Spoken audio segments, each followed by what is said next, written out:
If someone told you that a handful of common kitchen yeast could transform your garden into a lush, fast-growing paradise, would you believe it? It sounds almost too simple, something you might expect from an old gardening myth. But the truth is, yeast fertilizer is one of the most underrated growth boosters you can make at home. It costs pennies, takes minutes to prepare, and works with almost any crop, from leafy greens to heavy fruiting plants. In fact, some gardeners report visibly stronger growth within a week, with plants developing deeper green leaves, sturdier stems, and faster root expansion. The magic lies in what yeast actually is, not just a bread-making ingredient, but a living organism packed with nutrients and growth-stimulating compounds. Once you understand how it works and how to use it correctly, you'll see why this humble kitchen staple can rival store-bought fertilizers that cost 50 times more. So before you reach for expensive liquid feeds or synthetic boosters, let's explore why yeast belongs in your soil care toolbox, and how to turn it into a powerful, natural fertilizer for explosive plant growth. Yeast is a single-celled fungus, and while it's famous for helping dough rise, it's also an incredible source of plant-available nutrients and bioactive compounds. It contains proteins, amino acids, B vitamins, enzymes, and natural growth hormones like cytokinins, which encourage plants to produce more shoots and leaves. When mixed with water and a small amount of sugar, yeast begins to ferment, releasing carbon dioxide, which helps aerate the root zone, and producing organic acids that can make minerals in the soil more available to plants. The fermentation process also feeds beneficial microbes, creating a chain reaction where soil life becomes more active and nutrient cycling speeds up. The result? Plants not only get a direct nutrient boost from the yeast itself, but also benefit from healthier, more biologically active soil. This is why yeast fertilizer often produces results faster than compost or slow-release organics. It jumpstarts both plant and soil life at the same time. Making yeast fertilizer is incredibly easy, and you probably already have the ingredients at home. All you need is baker's yeast, either dry or fresh, plus sugar and water. The sugar isn't actually for the plants, it's there to feed the yeast so it becomes active and starts multiplying. When yeast cells reproduce, they release nutrients into the water that plants can quickly absorb. For best results, go ahead and use warm, not hot, water to activate the yeast. Temperatures between 25 and 35 degrees Celsius, or about 77 to 95 degrees Fahrenheit, are ideal. If the water is too hot, it can kill the yeast before it even gets started.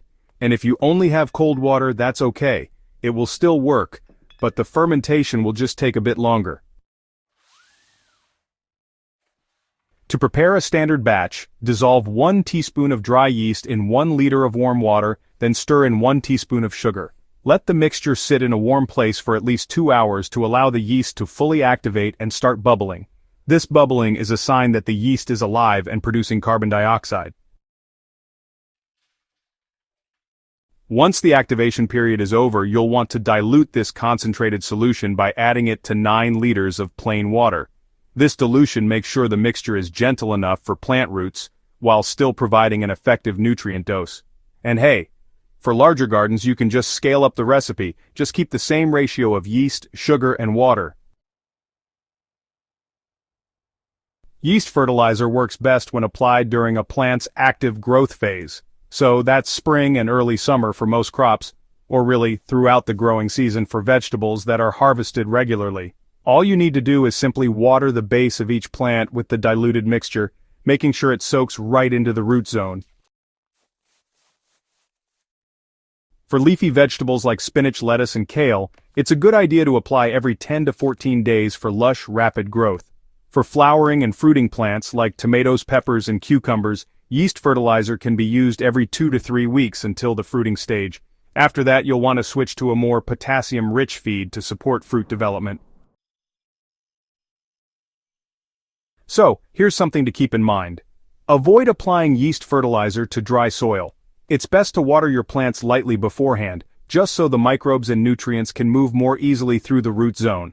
And, hey, never store activated yeast fertilizer for more than 24 hours, since it will lose potency once fermentation slows down. While yeast on its own is powerful, pairing it with other natural inputs can really supercharge the results. Mixing the activated yeast solution with compost tea adds an even wider range of microbes, creating a living cocktail for your soil. On top of that, adding a small amount of wood ash or crushed eggshells can help balance the pH and supply extra calcium and potassium, which helps prevent issues like blossom end rot in tomatoes. Another effective combination is yeast and seaweed extract. The seaweed provides trace minerals and plant hormones that complement the B vitamins and amino acids from yeast, giving plants a more balanced boost. This pairing is especially useful for seedlings and transplants that need to recover quickly from transplant shock. So, several studies and field tests have shown that yeast-based fertilizers can actually improve plant growth by stimulating root development and increasing chlorophyll content in leaves. The B vitamins in yeast, help plants cope with stress, while the amino acids serve as building blocks for proteins, enzymes, and plant tissue. Perhaps most importantly, the sugars and organic acids from yeast fermentation feed beneficial bacteria and fungi in the soil. This microbial surge, it improves nutrient cycling, enhances soil structure, and increases the availability of phosphorus and other key minerals. Over time, all of this leads to healthier soil that can support stronger plants without the need for constant fertilizer input.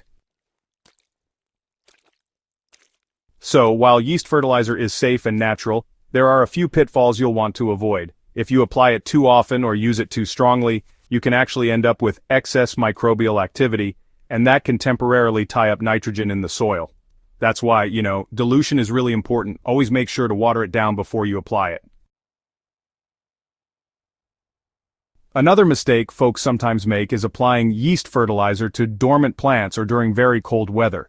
The microbial activity will be pretty minimal in those conditions, and honestly, the benefits just won't be noticeable. Oh, and don't forget, yeast fertilizer isn't a complete feed on its own. It's best used alongside other organic matter and balanced nutrition if you want long-term soil health. One of the biggest advantages of yeast fertilizer is how cheap it is. A small packet of yeast can make multiple batches of fertilizer, each capable of treating dozens of plants.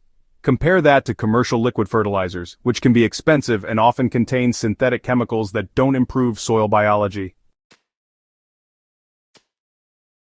By using yeast fertilizer, you're not just feeding your plants, you're creating an environment where soil life thrives.